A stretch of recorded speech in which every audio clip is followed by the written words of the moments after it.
pemirsa di seluruh tanah air Indonesia atau di mana saja saat ini Anda berada. Senang sekali kita berjumpa pada hari ini dengan mempelajari firman Tuhan tentunya. Dan seperti biasa spesifiknya akan kita pelajari adalah meneruskan mengenai roh nubuat.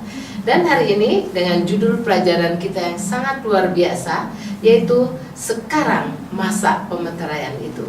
Dan untuk jelasnya dan kita mengetahui bagaimana sekarang masa pemeteraian itu, tentunya kita sangat senang hati sekali karena kita ditemani oleh Pendeta Egulto. Shalom Pak. Halo Bu. Ya, apa kabar Pak? Baik Bu. Ya. Kita senang sekali Pak Pendeta memasuki pelajaran kita yang ke-31 ya Pak ya, tanpa terasa hari ini, yaitu dengan judul sekarang masa pemeteraian itu. Nah, kalau kita berbicara mengenai masa pemeteraian itu Pak, jadi pertanyaannya gini Pak, kita ini menunggu kecurahan Roh Kudus ya Pak ya, yaitu hujan akhir. Nah, untuk memberikan kuasa untuk menyelesaikan kabar tentang Injil ini ke seluruh dunia. Jadi siapa saja sih Pak yang akan menerima kuasa itu sebetulnya?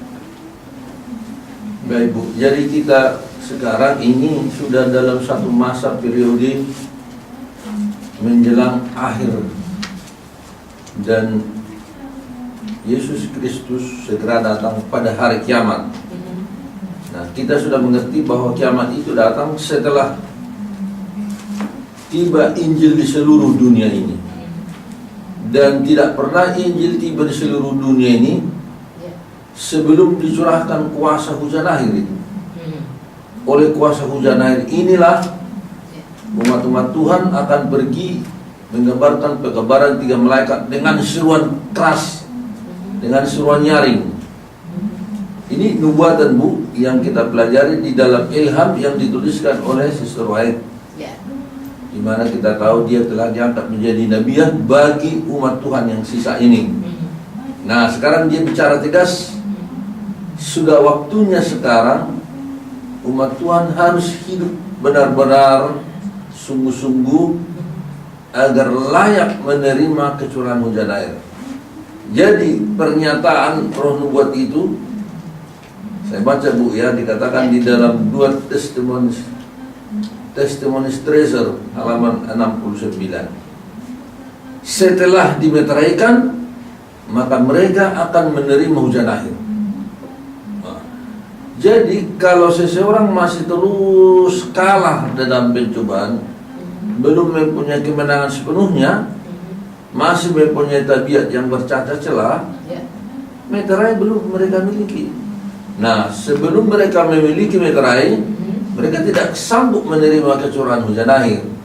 Nah, jadi sekarang yang penting ialah kita harus memiliki tabiat yang sudah sempurna, tidak ada lagi cacat celahnya. Artinya Tuhan sudah berikan kepada kita kesempatan untuk menjadi pemenang-pemenang sekarang. Oke, jadi sekarang pertanyaannya gini Pak ya. Jadi siapa saja sih Pak yang akan dimeteraikan dan kapan pemeteraian itu dimulai? Iya. Jadi pemeteraian ini dihubungkan dengan tabiat Bu. Tabiat. Ya.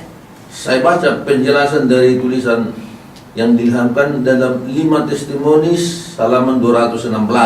Ya.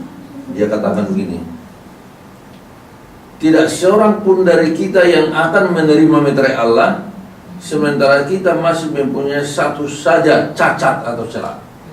Wah. Jadi kalau seseorang masih mempunyai tabiat yang bercacat, bercelah, dia tidak bisa dimeteraikan.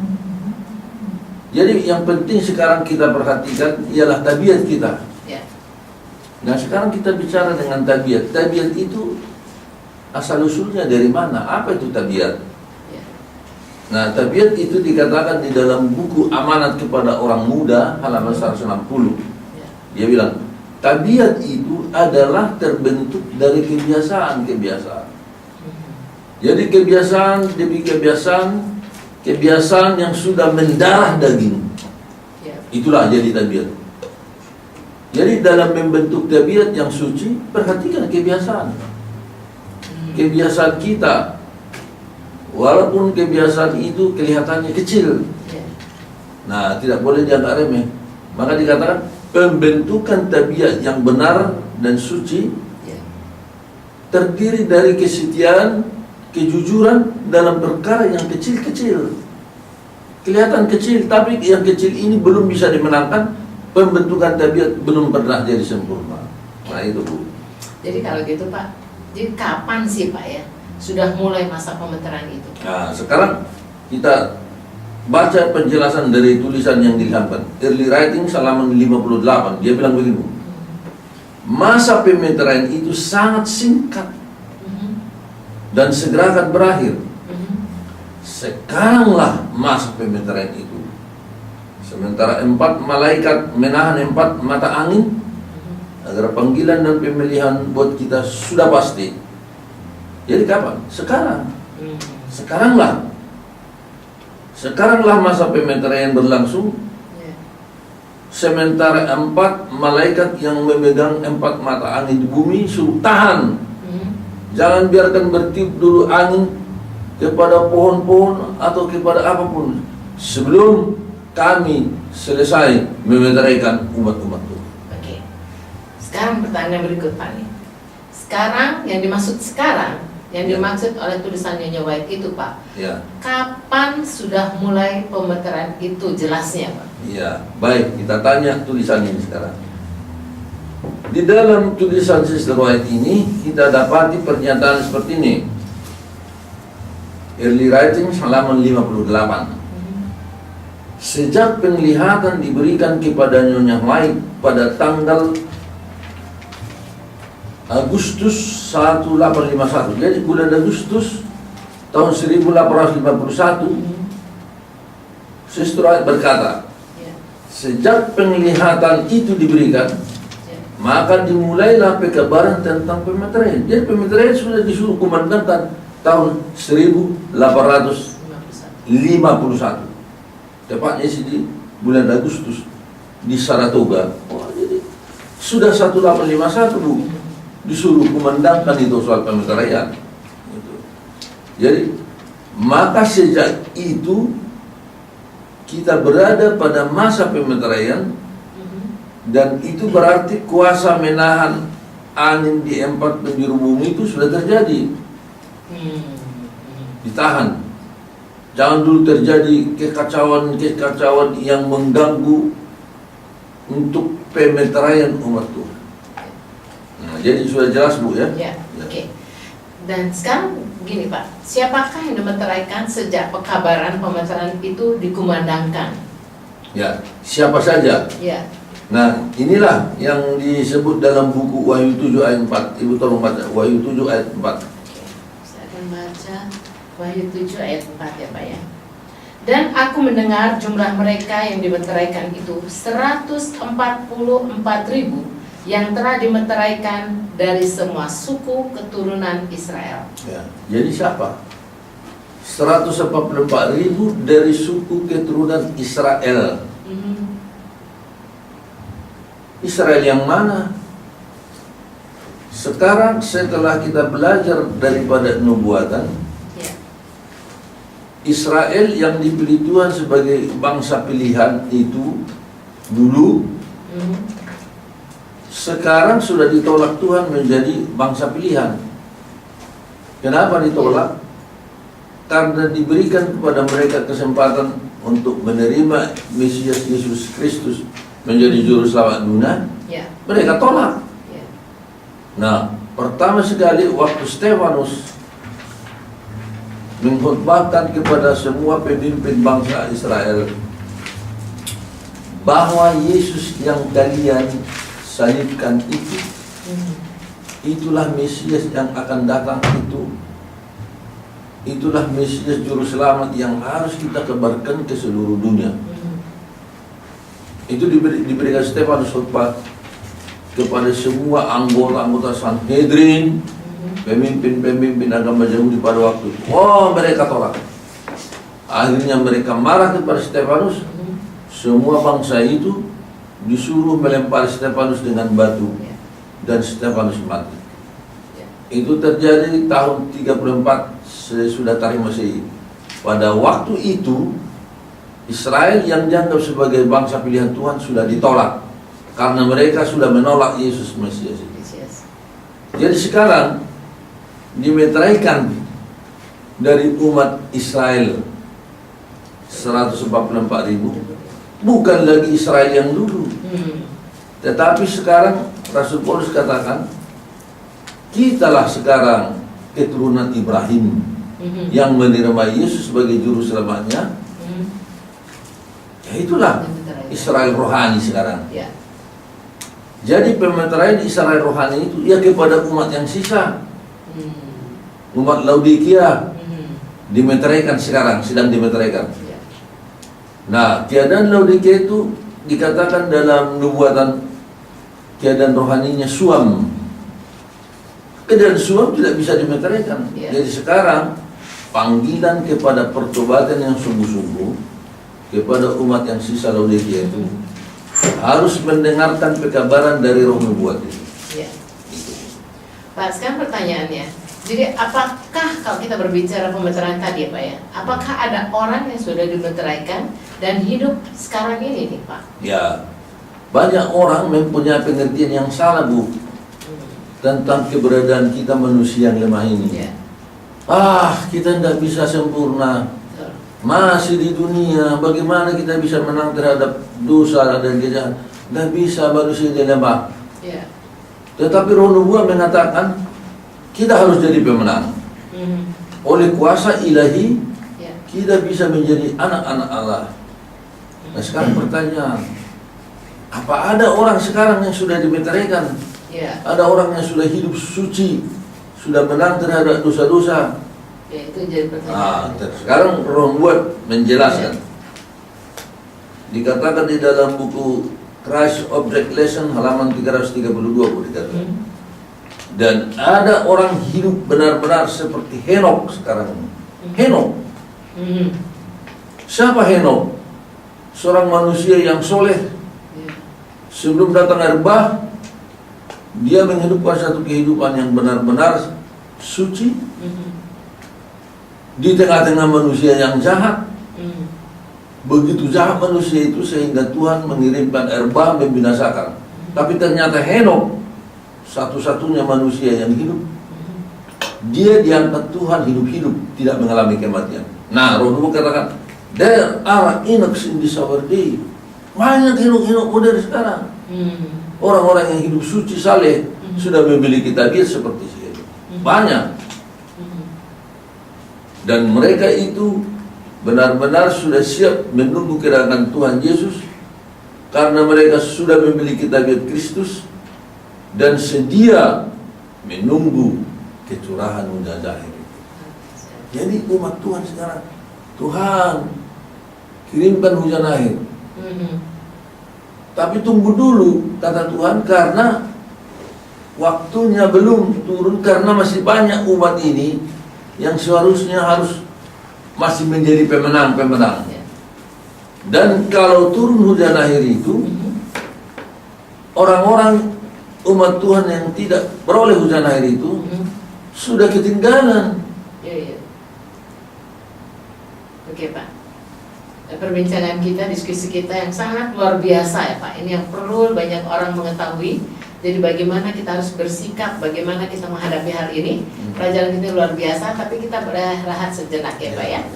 Baik para pemirsa yang kami kasih dan kami cintai, kita akan rehat sejenak dan tentu kita akan lanjutkan setelah yang satu ini. Padamu ku mau sentuh hatimu, biar ku melihat kemuliaan yang kau sediakan bagiku.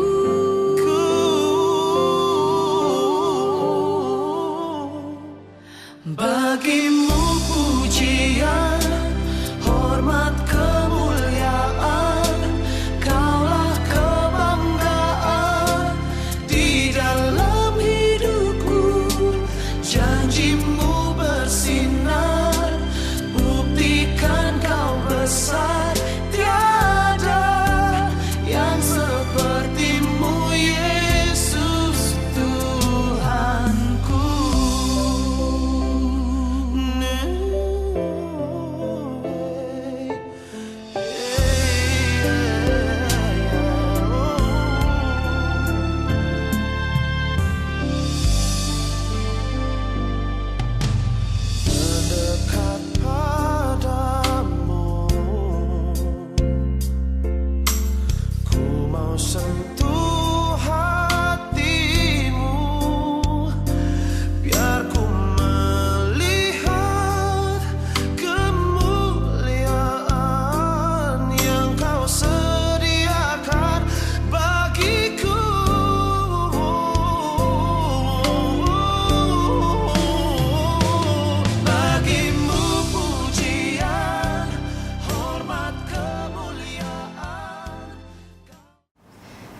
Baik para pemirsa yang kami kasihi dan kami cintai, kita tentu sudah mendengar tadi sebagian dari pelajaran kita hari ini. Dan untuk lebih jelasnya kita akan ikuti pelajaran kita yang lebih banyak lagi mengetahui bagaimana dari pelajaran tentang Ranbuat ini. Dan sekali lagi kita tetap akan dipandu oleh Bapak Pendeta Egul Tom. Ya Pak Pendeta, kita akan teruskan pembicaraan kita Pak.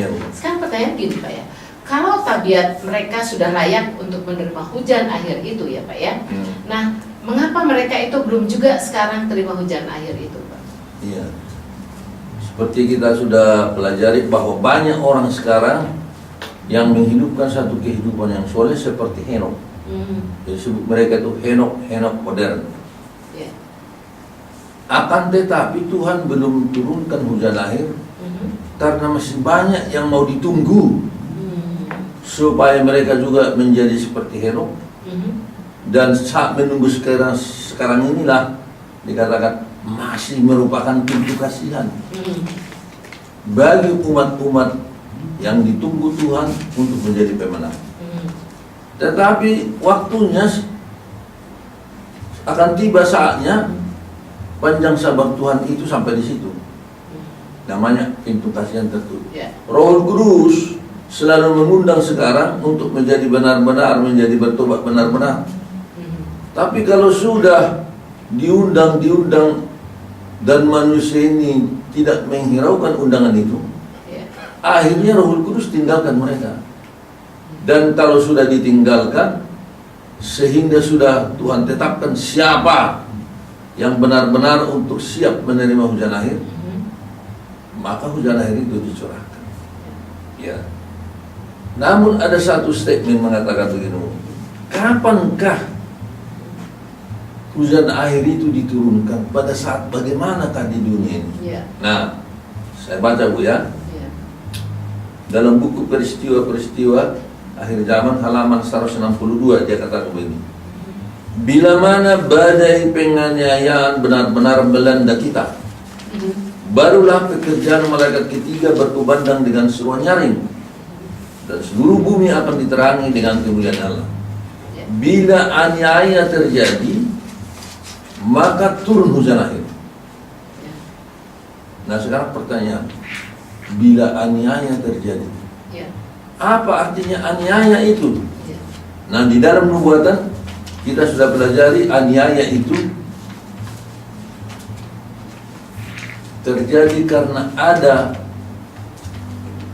seruan nyaring yang palsu. Seruan nyaring yang palsu ini dikatakan ada pembaharuan rohani yang palsu. Palsu, tapi kelihatan bangun. Kelihatan bagus, baik. Baik, mari kita cari Tuhan. Mari kita memberikan amal sebanyak-banyak kepada orang yang miskin. Mari kita benar-benar beribadah. Akan tetapi palsu. Itu bisa palsu karena mereka dikatakan merubah hukum Tuhan, memaksa orang beribadah. Palsu. Dan mereka tidak benar-benar menyucikan hukum-hukum Tuhan, termasuk hukum hari Sabat. Hukum keempat akan diinjak-injak manusia, dan manusia disuruh menyucikan satu hari pengganti Sabat, hari Minggu. Nah, ini nubuatan mengatakan bahwa satu hari kelak dunia ini akan dipaksa menyucikan satu hari yang bukan hari Tuhan. Di dalam nubuatan disebut itu menjadi tanda binatang. Bila mana tanda binatang dipaksakan, maka kekacauan terjadi, dan inilah membuat aniaya terhadap umat-umat Tuhan. Nah dikatakan bila mana badai aniaya benar melanda, barulah berkumandang seruan nyaring. Itu dalam tulisan peristiwa halaman 162. Jadi hujan akhir itu turun saat aniaya terjadi. Jadi kalau itu sedang terjadi, hujan air itu turun. Jadi kalau hujan air turun saat aniaya, tabiat belum sempurna, tidak tahan aniaya itu. Makanya pada saat aniaya terjadi, saat undang-undang hari Minggu dipaksakan, orang yang belum mempunyai tabiat yang suci dikatakan banyak bintang-bintang berguguran. Bahkan bintang yang kita kagumi kecemerlangannya hilang di telan kegelapan. Wah, ini bintang-bintang itu pemimpin-pemimpin agama. Orang yang berguguran ya Pak ya? Berguguran, padahal pemimpin. Ya. Karena tabiat yang kecil-kecil tadi tidak diperhatikan. Pembentukan tabiat. Jadi sekaranglah dikatakan, Ya. sekaranglah membuat persiapan yang sungguh-sungguh agar kita memiliki tabiat yang sempurna. Jadi saat yang genting ini Bu dikatakan bisnis di atas segala bisnis pembentukan tabiat. Luar biasa. Oke. Pak Pendeta, sekarang ada pertanyaan segini Pak. Ya. Seperti ada dalam 2 Petrus 2 ayat 2 Petrus 3 ayat 12 Pak ya, mengatakan begini Pak. Yaitu kamu yang menantikan dan mempercepat kedatangan hari Allah. Jadi apa sih yang dimaksud dengan menantikan dan mempercepat hari Allah itu? Ya, jadi sebenarnya Tuhan datang bisa lebih cepat. Bagaimana caranya? Jadi Rasul Petrus bilang, bagi kamu yang menantikan dan mempercepat kedatangan hari Allah. Bagaimana kita bisa memperlambat dan mempercepat hari Allah?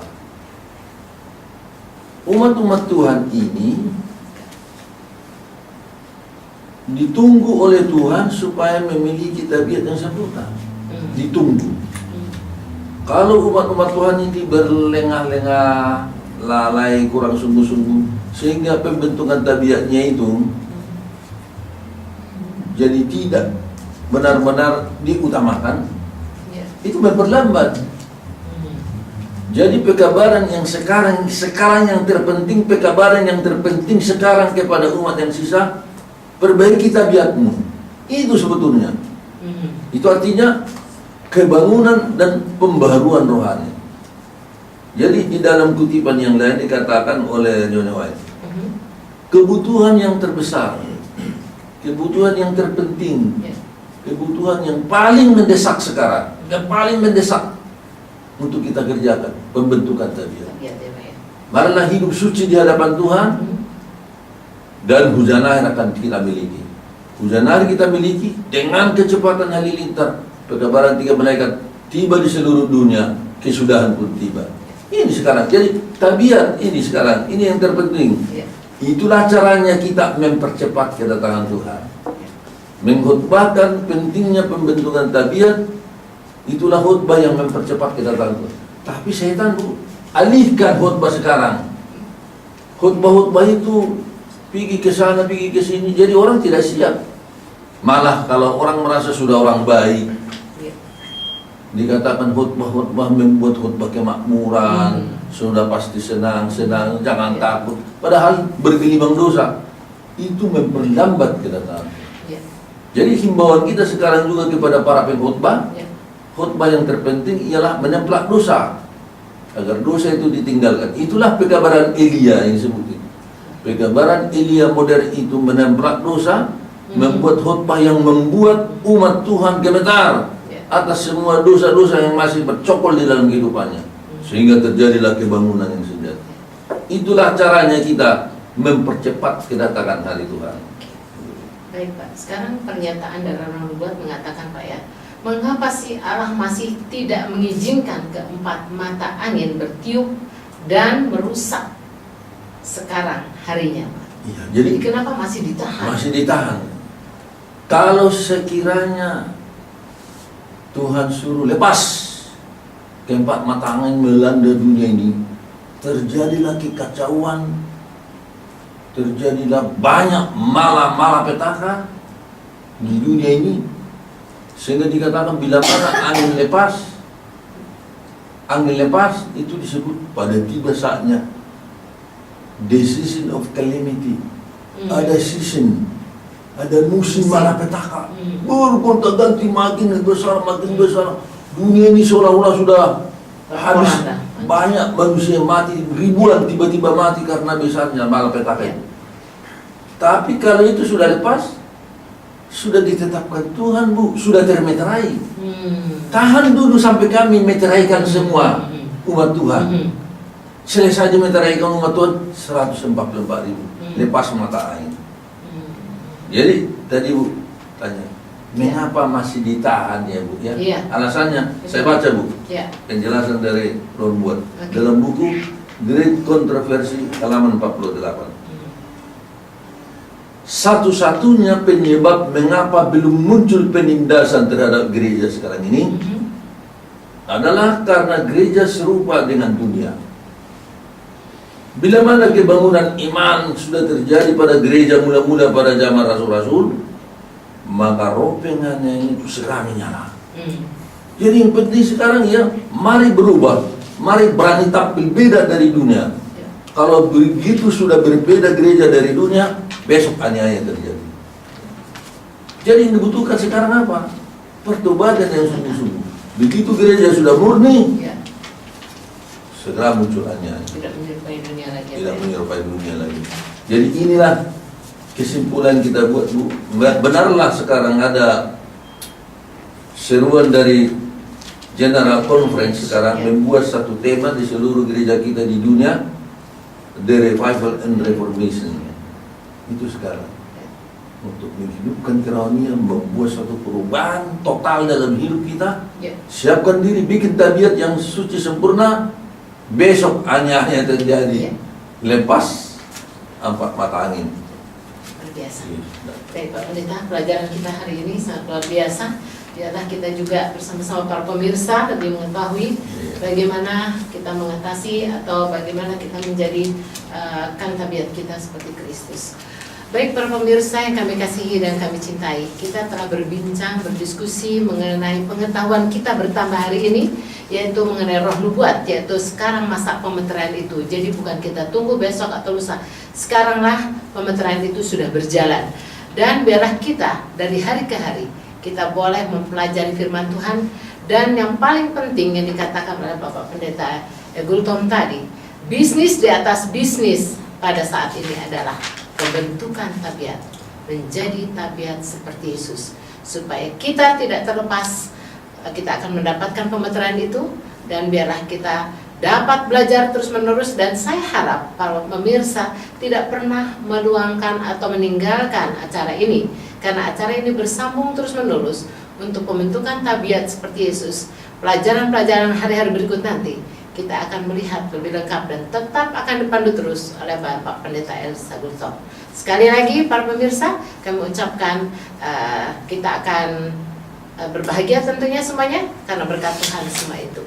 Dan kita tentunya akan berbahagia sekali bila Anda tidak pernah meninggalkan acara ini dari setiap acara yang kita diskusikan. Sekali lagi kami katakan shalom di sini dan sampai jumpa. Dan kita tentu tidak lupa akan mendoakan para pemirsa yang ikut dalam acara ini, dan juga mungkin Pendeta Egultom akan mendoakan untuk para pemirsa semua dan juga untuk pemerintah kita. Baik, kita berdoa. Ya Tuhan, ya Allah kami, Maha Pengasih, Pengampun yang selalu sedia untuk memberikan kepada kami nasihat, amaran, teguran, dan pernyataan tegas dari roh nubuat bahwa sekarang kami hidup dalam satu masa yang sangat krisis untuk menghadapi satu bahaya besar, pengguncangan dan aniaya akan segera menimpa umat-umat Tuhan.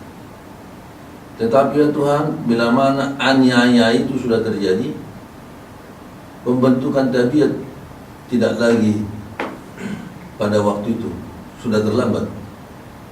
Agar kami bisa lulus dalam aniaya yang menimpa itu, sekarang kami sudah mempunyai tabiat yang sudah termeterai. Tuhan, banyak pergumulan yang kami harus hadapi, dan kami tidak bisa sanggup menjadi pemenang tanpa pertolongan ilahi. Tuhan mengamarkan kami supaya kami mencontoh kehidupan dari Henok. Walaupun dia hidup di tengah-tengah manusia yang paling jahat sebelum air bah datang, tetapi dia bisa hidup suci, bersih, mempunyai tabiat, sehingga Tuhan angkat Henok hidup-hidup tanpa mengalami kematian.